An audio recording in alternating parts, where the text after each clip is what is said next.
Ako si Lucas, 26 na taong gulang. Hindi ako madaling takutin, pero may isang gabi na halos mamatay ako sa takot. Isang imbitasyon mula sa isang taong hindi ko lubos na kilala na nagdala sa akin at sa kaibigan kong si Paolo sa isang baryong puno ng dilim. Doon namin nakilala si Aling Carda, ang matandang babae na akala namin ay mabait. Pero siya pala ang leader, ang isang kultong kumakain ng laman ng tao. Nasa isang lumang palengke kami ni Paolo, naghahanap ng makakain. Napansin namin si Aling Carda, nakasuot ng puting duster na may mantsa ng hindi ko alam kung dugo ba o uling. Lumapit siya sa amin at nagtanong kung taga saan kami. Pagkatapos, inanyayahan niya kami sa isang espesyal na hapunan sa baryo nila. Libre ang lahat, iho. Mga kakaibang putahe, dapat nyo matikman. Wika niya, sabay ngiti na may nakikitang itim sa gilid ng mga ngipin. Si Paolo na mahilig sa food trip, agad pumayag. Ako, medyo nagdalawang isip pero sa huli, sumama na rin ako. Bandang 6:00 ng gabi, sumakay kami sa tricycle na pinadala ni Aling Carda. Ang daan ay paikot, pero masukal na kagubatan at tila palalim ng palalim. Walang street light at parang naliligaw kami. Ang hangin ay sobrang lamig at sa bawat kanto may mga anino sa mga puno na tila sumusunod sa amin. Pagdating namin sa baryo, kakaibang katahimikan ang bumungad. May mga nakasabit na anito at lumang palamuti. Ang mga bahay ay gawa sa kawayan at pawid, pero karamihan ay parang luma at nilulumot. Dinala kami sa malaking kubo sa gitna ng baryo. Doon may nakahain na mga putahe, adobo, dinuguan at kung ano-ano pang ulam na may kakaibang amoy. May mga taong nakaupo na parang sabik na sabik sa pagkain. Nang kumain kami, may napansin akong kakaiba. Ang karne sa mesa ay may kakaibang tekstura, hindi baboy o manok. Ang lasa nito malagkit at parang hindi ko maintindihan. Si Paolo, kahit medyo nagtataka, tuloy sa pagkain. Habang kumakain kami, napansin kong lahat ng tao ay nakatitig sa amin, nakangiti at tila may hinihintay. Lumabas si Aling Carda, dala ang malaking palanggana. Doon, nakita ko ang mga piraso ng laman na parang tao. May daliri, may balat, at may mga buhok pa. Halos mamatay ako sa takot. Mga iho, kailangan nyo lang sumama sa seremonya para maging isa na kayo sa amin. Sabi ni Aling Carda na may malamig na boses. Nagkatinginan kami ni Paolo. Ramdam ko ang kabog ng puso ko. Sinubukan kong kumalma, pero nagpa siya akong tumakbo palabas ng kubo. Habang tumatakbo kami, narinig namin ang sigawan at halakakan ng mga taga-baryo.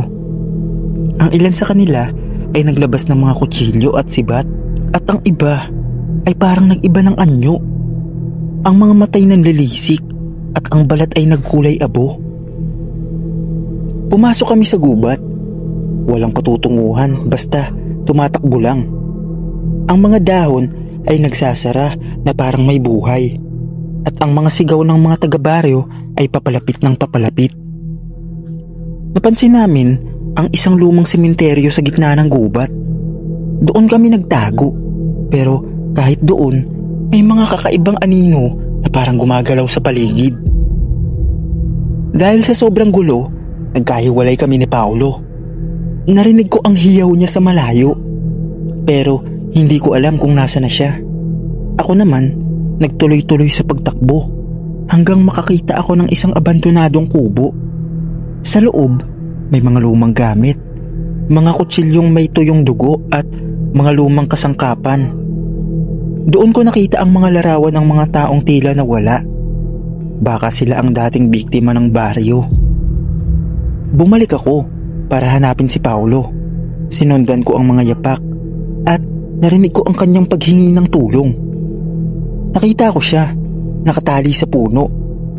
Nakapalibot ang 3 nilalang na parang tao na hindi tao. Mahaba ang dila at may mga kuko na parang pako.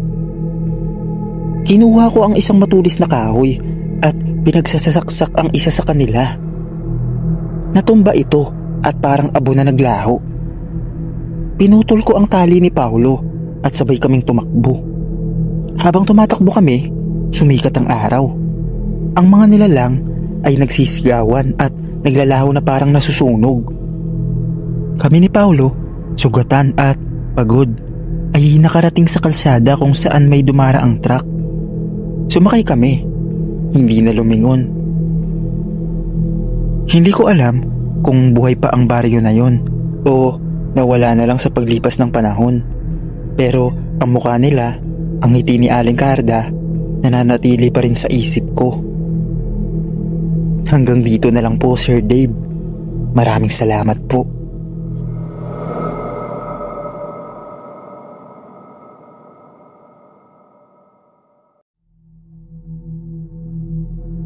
Ako si Andy, 23. Minsan, sumama ako sa kaibigan kong si Archie sa isang imbitasyon para sa birthday party ng kilala niya. Wala kaming idea na ang bahay na yun ay matagal nang abandonado at ang may-ari ng party ay matagal nang patay. Isang hapon, tumawag si Archie, sabik na sabik. May libre daw na inuman at kainan sa isang bahay sa bayan ng San Alejo. Pagdating namin doon, napansin kong luma na ang bahay, gawa sa kahoy. May nakabukang bintana at malaking kurtina na marumi, parang bahay na mula sa lumang pelikula. Pagpasok namin, sinalubong kami ng isang babaeng nakaputi. Siya raw ang celebrant. Ang ganda niya, pero ang mga mata niya ay tila walang buhay. May ilang tao sa loob, pero lahat sila parang tahimik. Walang emosyon at nakatitig lang sa amin habang kumakain. Walang musika, walang ingay, tanging tunog ng kutsara at tinidor lang ang maririnig. Habang nakaupo kami, napansin ko ang mga nakaupo sa mesa ay parang hindi humihinga. Ang iba, tila nangingitim ang mga labi. Ang mga kamay nila'y malamig nang hawakan ko. Nang lingunin ko si Archie, maputla na rin siya at parang naninigas. Lumapit muli ang babaeng nakaputi. Salamat sa pagdalo sa aking kaarawan. Bulong niya na halos sobrang hina. Pagtingin ko sa orasan, eksaktong 12:00 ng gabi. Biglang naglaho ang mga tao sa mesa at ang buong bahay ay nagdilim. Hinila ko si Archie at pilit kaming lumabas. Ngunit sa bawat pintuan na bubuksan namin, bumabalik lang kami sa parehong sala. Tila paulit-ulit ang lugar. Hanggang sa may narinig kaming malakas na sigaw mula sa babaeng nakaputi. Sa sobrang takot, sinira ko ang lumang bintana at doon kami tumalon. Paglingon namin, wala na ang bahay. Parang usok na naglaho. Hindi ko alam kung totoo ba yun o panaginip lang. Pero hanggang ngayon, tuwing may nag-iimbita sa akin, hindi na ako basta-basta sumasama. Lalo na kung hindi ko gaanong kilala. Matapos yun, may natanggap na text si Archie na mula sa isang unknown number. At ang sabi, salamat sa pagdalo. Hihintayin ko ulit kayong pumunta.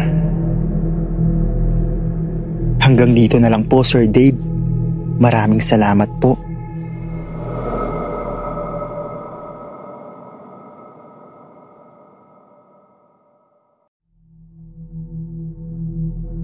Ako si Adrian, 24 na taong gulang, at kasama ko ang matalik kong kaibigan na si Miko. Sa dami ng gala at road trip namin, wala kaming kinakatakutan hanggang sa makilala namin ang isang lalaking nagngangalang Mang Lakdang at maimbitahan kami sa isang pistahan na hindi para sa kasiyahan kundi para sa dugo at laman. Sa isang maliit na karinderya sa tabing kalsada, habang kumakain kami ng tapsilog, bigla kaming nilapitan ni Mang Lakdang. Payat siya, sunog ang balat at tila may malalim na guhit sa muka. Parang may pinagdaanan, pero may kakaibang ningning ang mga mata. Tahimik lang siya, nakangiti habang ipinagmamalaki ang pistahan sa baryo nila. Sinabi niyang may handaan, mga palaro at sayawan. Si Miko laging sabik sa mga ganitong trip. Agad na tumango. Ako, may konting pagdududa pero pumayag na rin. May malamig na pakiramdam akong gumagapang sa likod ko nang titigan ako ni Mang Lakdang, pero binura ko na lang yun sa isip ko. Kinabukasan, sinundo kami ng luma niyang jeep. Halos puro kalawang ang gilid at may mga lumang anting-anting na nakasabit sa salamin. Habang umaandar kami, unti-unti kaming lumalayo sa kabihasnan. Ang mga bahay ay nagiging mas bihira at ang mga kalsada pakipot ng pakipot at puro damo na lang. Habang tumatagal, parang mas bumibigat ang hangin. Napansin ko ring nawawala ang signal ng cellphone namin. Wala ring nakakasalubong na ibang tao o sasakyan. Ang mga puno ay tila nakatanod at ang paligid sobrang tahimik. Parang may mga matang nakatingin sa amin mula sa dilim ng kagubatan. Pagdating namin sa baryo, sinalubong kami ng mga tao na nakangiti, pero may kakaibang kutob akong nararamdaman. Ang mga ngiti nila parang pilit at masyadong malaki para sa normal na tao. Mapuputla ang balat nila at may ilan na parang may bakas ng dugo sa gilid ng labi. Na baka akala mo sabaw lang ng nilagang baka. May mga banderitas na kulay kalawang at mga mesa na puno ng karne. Inalok kami ng pagkain pero tumanggi kami ni Miko. Hindi ko alam kung bakit, pero parang ang amoy ng karne ay bulok na halo sa dugo. Pagsapit ng gabi, nagsimula ang sayawan. Ang tugtog ng banda ay parang kakaibang himig na nakakasindak. Parang chant na paulit-ulit. Ang mga tao ay sumasayaw na parang wala sa katinuan. Ang iba'y nakanganga at ang mga mata nila ay halos pawang puti na lang ang makikita. Nagkwentuhan kami ni Miko sa gilid ng plaza. Ramdam naming pareho na hindi normal ang baryong ito. Si Mang Lakdang na kanina'y parang mabait ay tumitig sa amin ng matagal bago kami yayain sa bahay niya. Wala kaming nagawa kundi sumama. Pagpasok namin sa bahay, agad na bumungad ang malansang amoy.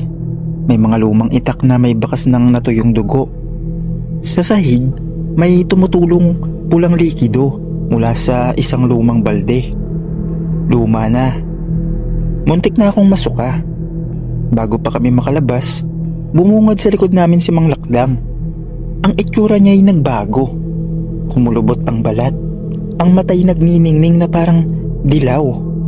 At ang ngipin niya ay naging mas matutulis. Hindi na kayo makakaalis. Bulong niya. Agad kaming tumakbo palabas ng bahay. Ang baryong kanina'y masaya ay naging paraiso ng bangungot. Ang mga tao ay nag-anyong nilalang, mahabang dila, matatalim na kuko, at ang ilan ay lumilipad na parang higanting paniki. Magtakbuhan kami sa gubat. Ang hangin ay sobrang bigat at ang dilim ay parang kumakain sa amin. Rinig ko ang mga yapak at ang mga sigaw ng nilalang na sumusunod. Ang mga dahon ay nag-iingay na parang may humahabol sa lahat ng direksyon. Nakarating kami sa isang bahagi ng gubat na puno ng kalansay at buto. May mga patibong na parang hindi para sa hayop, kundi para sa tao. Napansin ko ang lumang kamalig na puno ng mga nakasabit na balat ng hayop at kung ano-anong bangkay na natutuyo. Habang nagtatago kami, 3 aswang ang biglang pumasok. Kinuha ko ang lumang itak na nakita ko at sinugod ang isa sa kanila. Tumalsik ang dugo nitong kulay itim at ang sigaw nito ay parang halakhak na nasusunog na bakal. Si Miko ay kumuha ng kahoy at pinaghahampas ang isa hanggang sa bumagsak. Pero ang isang aswang ay mabilis. Halos mahawakan nito ang liig ni Miko. Sinaksak ko ito gamit ang kalawangin na itak at tumumba ito na parang lasog ang katawan. Nang makalabas kami, bumungad si Mang Lakdang. Mas nakakatakot at mas malakas. Ang mga mata niya ay nagliliyab at ang mga kuko'y parang bakal. Habang sumusugod siya, napansin ko na malapit nang sumikat ang araw. Sinubukan naming patagalin ang laban. Hinarap ko siya gamit ang itak. Habang si Miko ay naghagis ng apoy mula sa lamparang nahanap namin. Sa tamang pagkakataon, tinaga ko siya sa dibdib. Ang sigaw niya ay umalingaw-ngaw sa buong kagubatan habang tumatama ang unang sinag ng araw. Nagsigawan ng mga aswang sa paligid at unti-unting naging abo. Naglakad kami palabas ng gubat, sugatan at pagod. Nang paglingon namin, wala nang baryo. Parang hindi ito kailanman umiral. Naramdaman ko ang lamig ng hangin at alam kong kahit ligtas kami, ang gabing yon ay tatatak sa amin habang buhay.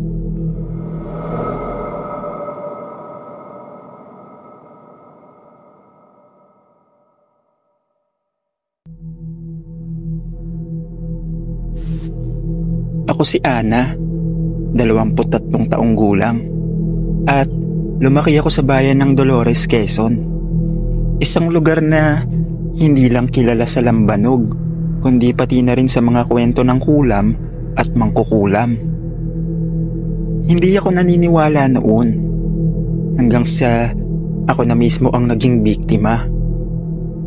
Noong isang taon, nakapasok ako sa munisipyo bilang isang contractual staff. Masaya ako kasi sweldo na. May benepisyo pa. Pero sa likod ng kasiyahan, may isang babaeng ayaw na ayaw sa akin. Si Aling Sima. Ang matandang janitress na tahimik lang pero palaging nakatitig sa akin na parang may galit. Akala ko, chismis lang ang lahat. Sabi ng iba, may lahi raw na mangkukulam si Aling Sima. Niloloko ko pa nga yung sarili ko. Ay, baka nagsasabon lang ng mata yan, kaya ganyan makatitig. Pero isang araw, nagbago ang lahat. Lunes ng umaga, nagising akong parang nabugbog. Ang bigat ng katawan ko. Para akong may lagnat pero wala naman akong sakit. Pagharap ko sa salamin, nagulat ako. May mga pasa sa braso at hita ko. Pero wala naman akong natatandaang nadapa o nauntog ako. Hindi ko na lang pinansin. Pero kinabukasan, nagsimula na akong bangungutin. May babaeng matanda sa panaginip ko na kinakaladkad ako sa masukal na gubat. Paulit-ulit, gabi-gabi, palakas ng palakas ang hagik-gik niya.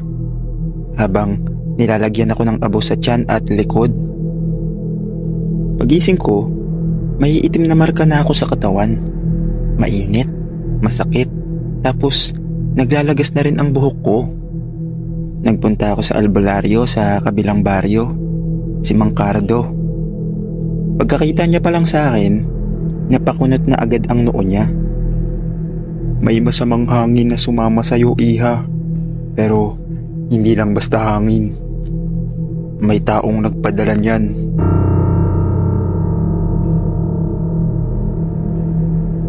Pinakita niya sa akin ang isang itim na itlog na pinadaan sa katawan ko. Nang mabasag niya ito, puro buhok, kalmot at uod ang laman. Para akong mapapaluha. Sinong galit sa'yo? Tanong ni Mang Cardo. Hindi ako makasagot, pero sa isip ko, si Aling Sima. Araw ng Biyernes, pinayuhan akong huwag na munang pumasok, pero matigas ang ulo ko. Pumasok pa rin ako sa munisipyo. Pagpasok ko sa opisina, nandun si Aling Sima, nakaupo sa sulok, nakatitig. Pero nang mapatingin ako sa kanya, bigla siyang umiti. "Kamusta ang tulog mo, Iha?" Sabay kindat niya. Hindi ko na nakayanan. Umuwi agad ako at nilagnat ng mataas. Kinabukasan, Sabado, dinala ako ng nanay ko sa isang mas kilalang albularyo sa bayan ng Lukban. Doon isinagawa ang pagtatawas gamit ang tingga at kandila. Lumabas ang hugis ng isang matandang babae na may tungkod at kulot na buhok.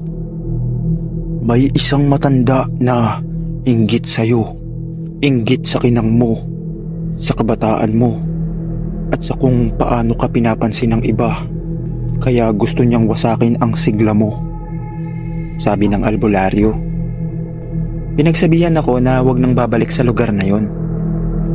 Nag-resign ako sa munisipyo pagkatapos ng isang linggo. Hindi na rin nakita si Aling Sima. Sabi ng mga tao, bigla raw itong nagkasakit at nagluksa sa bahay. Ayaw nang lumabas. Ako naman, unti-unting gumaling matapos ang sunod-sunod na paghilot at dasal. Hindi na ako nagdududa ngayon. Totoo ang kulam, totoo ang inggit, at totoo na minsan ang pinakamahina mong sandali ay bukas na pintuan sa mga nilalang na may masamang hangarin. Ngayon, tuwing may makatitig sa akin ng masama, pinagdadasal ko agad. Hindi ko na hinahayaang mahipuan ng masamang hangin ang kaluluwa ko. Hanggang dito na lang po. Maraming salamat sa pagbabasa ng kwento.